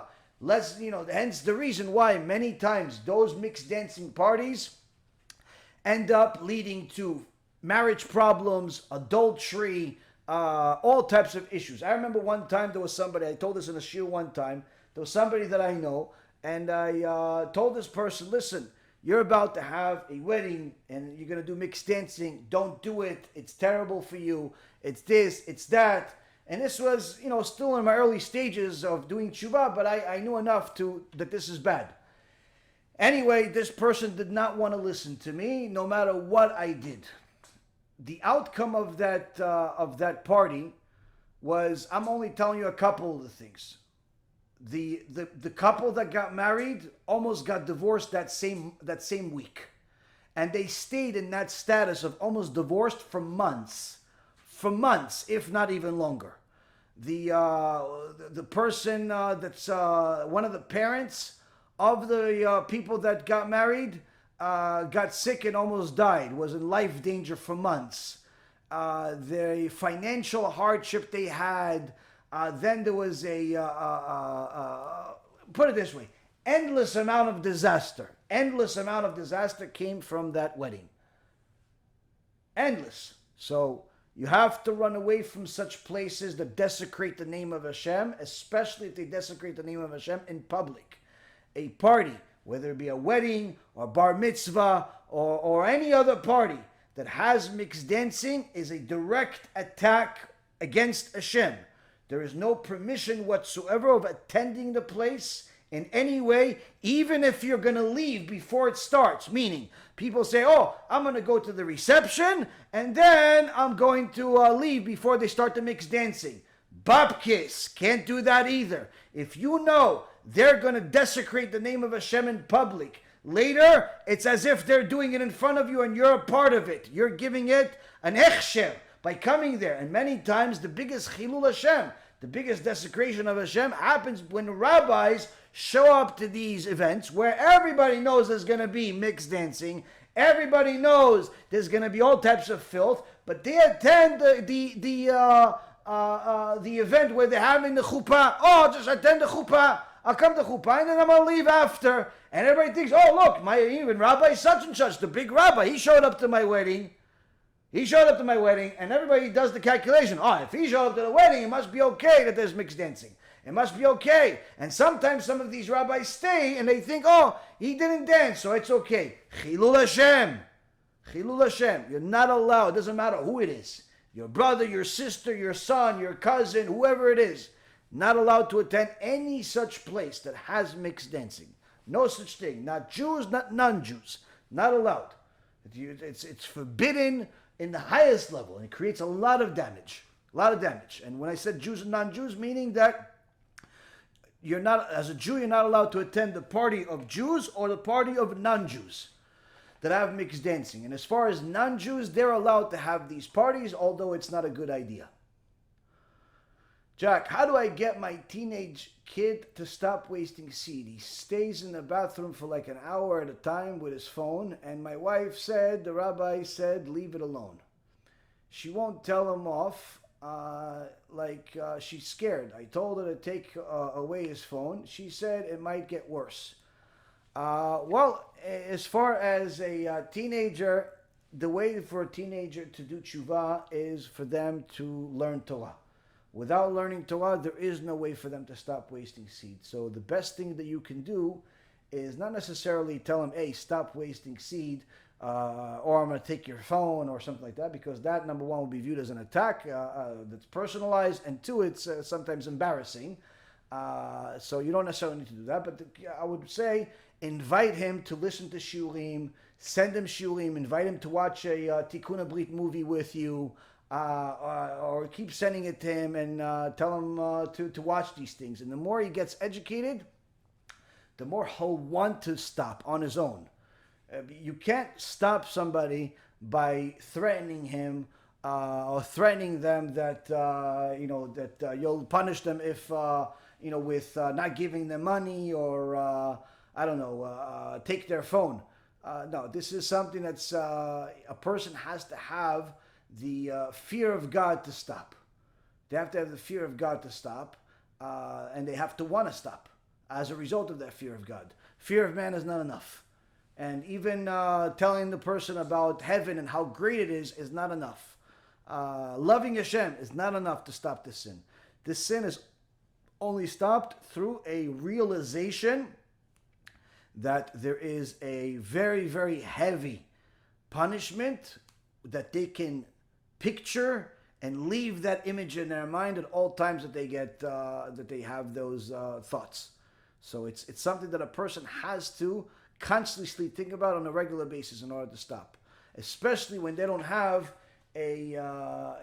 anything to satiate them or satiate their desire like a married person does.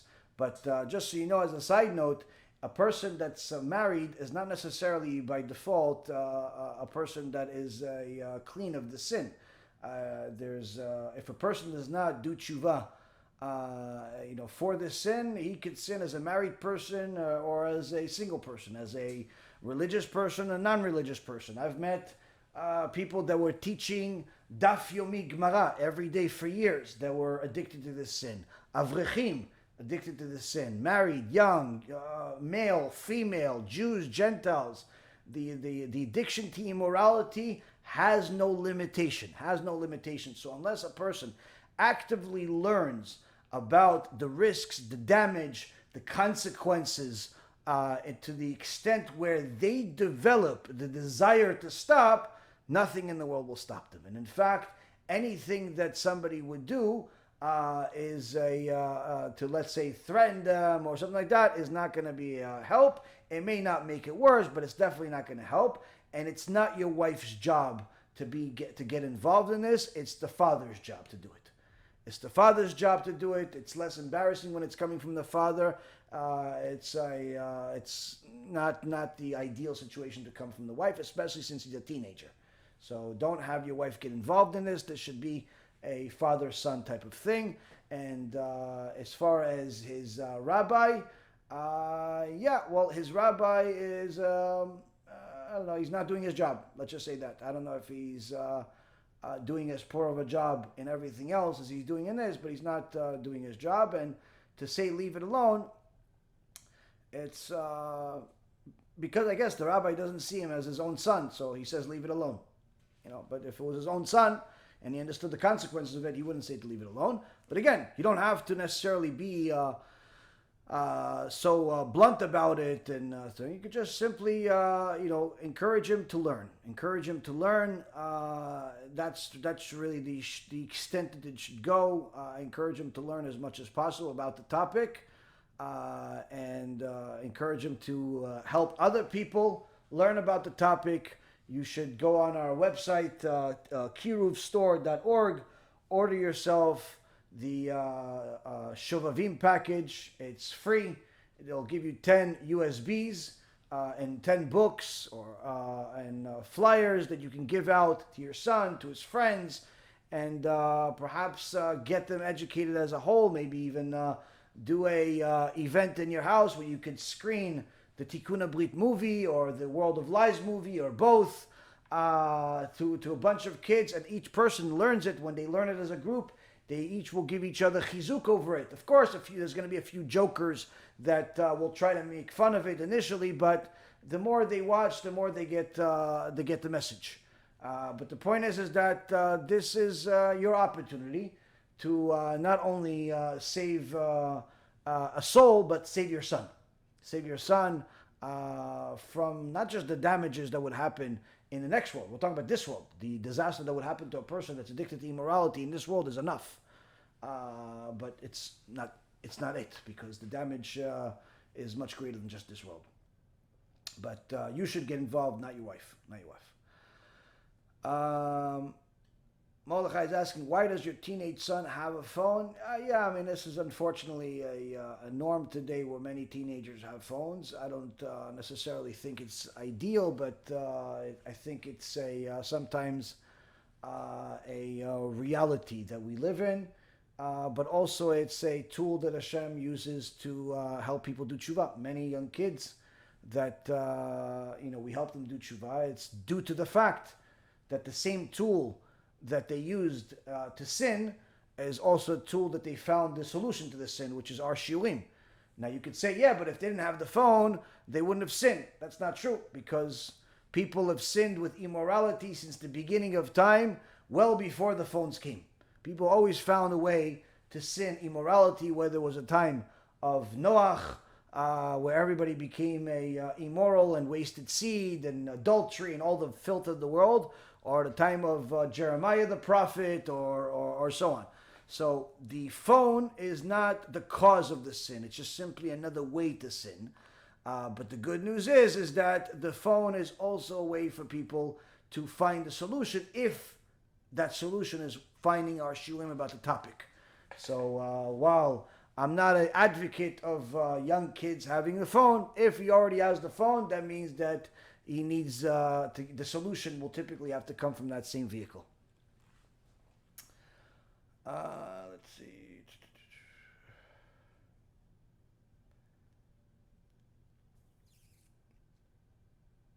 She said no proof he's doing it all the time. About a backlash. Oh, okay, yeah. I don't need to read the rest. Listen, if he is alive and his body works, he's wasting seed.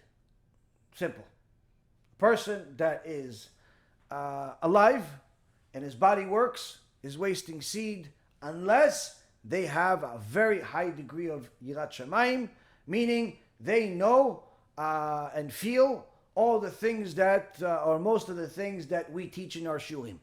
And unfortunately, that is not the standard in society today, not in the yeshivot, and I'm afraid not even in the rabbinical world sometimes. So there are rabbis that sin with immorality on a regular basis and post it online. So if a person is alive and their body works, they're sinning with some form of immorality, and typically it's wasting seed because it's the most easy and convenient way to sin and destroy your eternity. How often a person does it, that really doesn't make a difference. They do it. One time is already too much, and typically from experience I have with helping a lot of people, one time is not a reality. It's more like once a day or once every other day. Depending on the age, sometimes it's very, very serious addictions where it's multiple times a day. Sometimes it's less severe, but still a disaster, like once a week. But nonetheless, if the person is alive and their body works, unless they have yirat shamayim, they're afraid, terribly afraid of Hashem, terribly afraid of Gehenom, and so on, they are sinning. It's the reality. It's just a reality, and I'm telling you from experience with thousands upon thousands upon thousands of people that I've dealt with and helped with this issue, and Baruch Hashem, many of them got them out of this disaster. I don't think anybody out there that I know of, at least in the English-speaking world, has as much experience getting people out of this garbage as what we've done. Perhaps in different languages, perhaps in I don't know, but I don't know anybody else that is involved with this as much as we are. And Baruch Hashem, our system works. But again, I also know certain things that other people are not going to learn without having the experience to come with it. So it's not a question of whether the your or his or hers teenagers wasting seed. There is no question. It's just a matter of frequency, and it's a matter of how heavy the addiction is. Religious or not religious doesn't make a difference. It's a matter of reality. Jew or Gentile doesn't make a difference. It's only a matter of how heavy the addiction is and whether they are willing to receive the cure, which is learning. That's the cure. Steve is asking: Is a garbage can considered a place of filth, and is one allowed to pray in a room in which there is one? Does open and closed one make a difference? If the garbage can has filth to the extent where that filth creates a stench that you can smell, then no, you're not allowed to pray there. But if it's covered and does not smell, then there's no problem with you praying.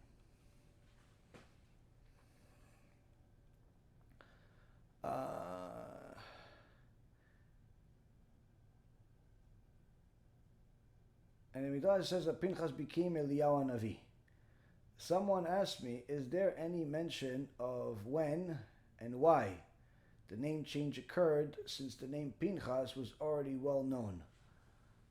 Why did the name change? Eliyahu Navi, Pinchas is Eliyahu. I'm sure it's written somewhere that there is a significance to the name Eliyahu. But as far as all the reasons behind why Kadosh Baruch Hu chose to do what he did, I'm not sure. You stumped me. Okay, last question. I learned that when someone converts, his sins are forgiven. Are there any sins that aren't forgiven? What if someone was in a cult and they helped a friend join this? When one was a Gentile, they exempt from spiritually destroying their neshama. Okay, so as far as a person that converts, yeah, they're given a new soul, but they still have to fix things that are fixable. So, for example, if somebody stole as a Gentile and then they converted, they still have to return the money. They still have to return the money because even though they're technically a different person, spiritually speaking, we don't want people to say, "Oh, look, this person is a Gentile and he stole," and everybody knows in the Gentile world that you have to return what you stole, but now he became a Jew and he thinks he doesn't have to return, meaning that their conversion to Judaism would be used as something that people will say made them worse versus made them better. In fact, there is a halacha in the Shulchan Aruch in Yoreh De'ah in Siman 171 that talks about a person that borrowed money, and he's a Gentile, and he borrowed it from a Jew, and he's paying him interest. But now, if a Jew borrows from a Jew, he's not allowed to charge interest, and he's not allowed to pay interest. So now, what if a person is borrowed money as a Gentile, and then converted, and now is a Jew? Does he have to continue paying the interest? Because as a Gentile, he's allowed to pay interest, and the Jew is allowed to charge him interest. And some even say it's a mitzvah to charge the Gentile interest as long as it's reasonable. It's not highway robbery like the cash advance business and so on. As long as it's reasonable interest, no problem paying interest. But as a Gentile to a Jew. But if a Jew to a Jew, you have a problem. You have a problem. So what if the person started off as a Gentile? He is Jose when he borrowed the money, and he was paying the guy, let's say, whatever, 5% interest on $1 million. And now he converted, and now Jose became Avram ben Avram. Does he have to continue paying the interest? Because technically, as a Jew, not allowed to pay interest. So Shulchan Aruch paskins, he has to pay the interest, even though he converted. Why? Because although a Jew is not supposed to charge interest to another Jew, and a Jew is not supposed to pay interest to another Jew, because of the circumstances that this happened, this loan took place before the conversion, he has to pay interest in order to avoid Chilul Hashem. Why Chilul Hashem? If he doesn't pay interest, people will say he is a fake convert that only converted to avoid paying his interest. That's what Shulchan Aruch says in Siman 171 in Yoreh De'ah. So there's a lot of interesting things. Now, as far as a person that did something bad or whatever it is when he was a Gentile, let's say he stole money, he has to return the money. If he got somebody to go serve an idol in the past, if he can do something about it to send that person material to help them in their life, he should try. But he shouldn't, get themselves, to a bad place as a result of it. Meaning that the person that went to the cult or went to idolatry is a grown-up. They decided for themselves, even though they enticed them or they influenced them or they motivated them to do whatever they did, they still decided for themselves. So technically, they're not, the person that converted is not at fault and is not going to be judged for doing such a thing. But if they could do something about it to help this person, it's definitely a good thing to do, so long as they don't risk themselves falling. And so long as it does not get in the way of helping out another Jew. When you're a Jew, your top priority is to help other Jews. That's the top priority. But if you could help a Gentile do tshuva and convert and so on, it's also a good thing, but it's not priority. It's secondary to helping a Jew. But he won't be judged for the second thing you mentioned. He could be judged for the first thing as regards to theft and things like that, things that he can fix. Rebecca is asking, thank you for Yeshua Reuven. This is so true. Every lecture of yours has something in it that's relevant to me in my life currently, or something I was thinking about, or questioning that you mentioned. Baruch Hashem. Baruch Hashem. That means you have a lot of siyata dishmaya that HaKadosh Baruch Hu is giving you the messages you need to hear on a silver platter, and Baruch Hashem, you have the merit to see the message. There are many people that watch shiurim, that watch lectures, and the message is intended for them, but they don't see it. It's like a person that thinks that all the worst things in the world are behind them. Like they look in a mirror and they see all the ugly things that are happening behind them instead of their face. This reminds me of a funny story, joke, but a lot of musar in it. That there was like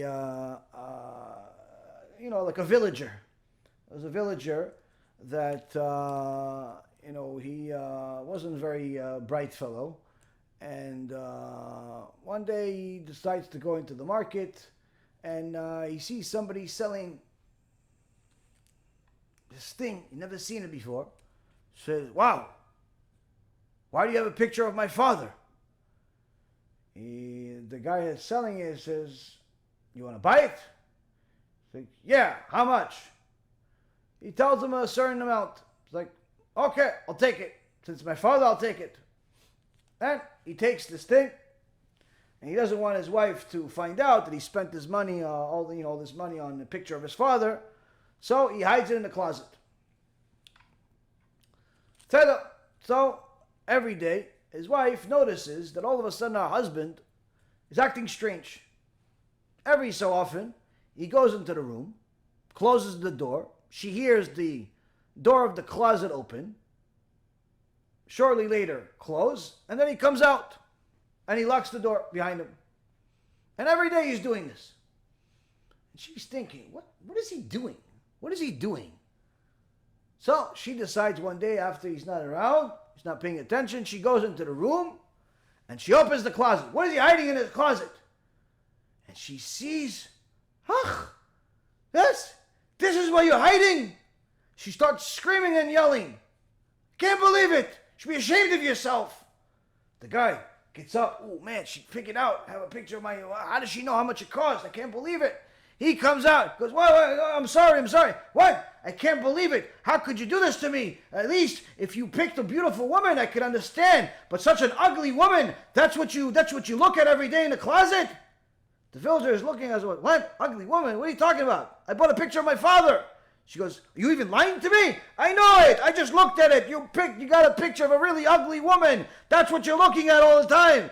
And the villager's like, no, what are you talking about? I got a picture of my father. She goes, let me show you. He opened the closet together, and then they're both looking at a mirror. And he realizes that the picture is not of his father, and she realizes she's ugly. Baruch Adonai Le'olam. Amen v'amen.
אני מברך את הרבנים, רגע. אני מברך את הרבנים, הרב ירון ראובן, הרב אפרים כחלון, ראשי ארגון בעזרת השם, שהלכו בפי עליון, שעלו מעלה, יהיה להם ברכה והצלחה, הקדוש ברוך הוא ימלא בישועות ליבם לטובה ולברכה, שבכל מה שיפנו ישכילו ויצליחו, יזכו לעשות כאלה וכאלה, הודיעו תורה לאדירה, אמן ואמן. בעזרת השם רשת בכל הארץ.